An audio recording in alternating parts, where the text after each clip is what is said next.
Day one of now the sixth and what's called the penultimate round. Penultimate, sort of that SAT word for second to last. These are the talks that are surrounding NAFTA. They began in Montreal this morning. Already tough negotiations were made, even tougher, thanks to President Trump imposing new tariffs on solar panels and washing machines. And when I say tough, I mean for the Canadians and the Mexicans. With Mexico being one of the biggest losers with this tariff, what happens next? Business leaders here in the U.S. have loved President Trump's policies on balance. But did he just derail any hope of a revitalized NAFTA deal, and which industries here in America could be hit? We thought we'd bring in one man who ran three of the biggest U.S.-based companies that import foreign products. That would be Chrysler, Home Depot, and GE Power Systems. Bob Nardelli ran all of them. He joins me now in a Fox Business exclusive. Bob, Donald Trump calls NAFTA a disaster. Yeah. You call it what? I call it mixed, depending upon your point of view. You know, when I was running Home Depot, for example, we loved the opportunity to bring product in. We were able then to pass that on to all of our customers in a very affordable way. For example, between price and technology, when I went to Home Depot, we were hardly in the appliance business. We had exclusive big box distribution rights for LG, state-of-the-art technology. Consumers loved it, innovation technology. I understand for us it was good. For Whirlpool, we saw today with the tariff, their stock went up. So it depends on your point of view and where you are in the supply chain on NAFTA. Well, let's talk about the supply chain. And people, when they see something stamped made in America, they need to understand that supply chain dynamics have really changed over the years. It may have been assembled in America, but many of the parts may have been imported from other countries. Yes. I'm just wondering what you see as the eventual problem here, or the positive aspects of slapping tariffs on incoming parts, materials, and goods. Yeah. I mean, take the washing machine, for example. If the tariff is on finished product coming in, that's one thing. If they put it on components, that's a very different thing. Even Whirlpool, I would guess.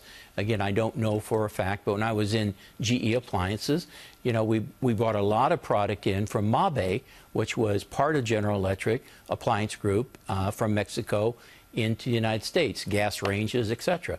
And so those were fully assembled. But if you assemble them in the U.S., but maybe you get the burners and other things, you still are going to, it's very complex. It's not going to be that easy.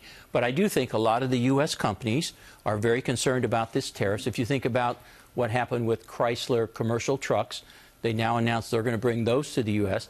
in anticipation of a concern of a 25% tariff. Yeah, well, exactly. They're looking 10 miles down the road, not 10 feet, saying, well, let's just try and figure out what the next rule will be. But jeans, for example, the cotton may come from 17 states in the U.S., but sometimes they'll send it down to Mexico for the pieces to be assembled, and then it comes back up.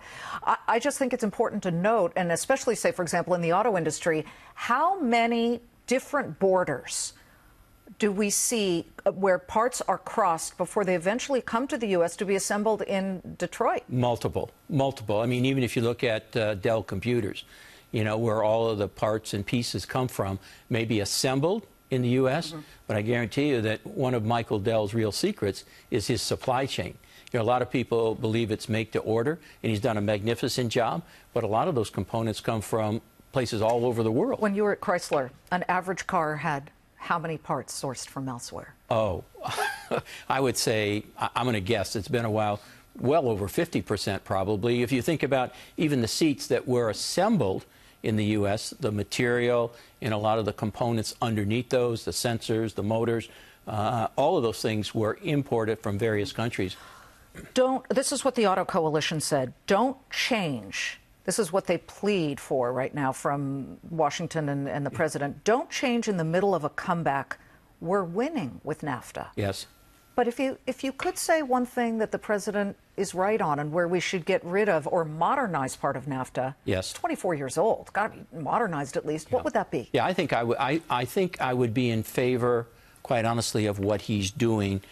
Again, his focus has been America first.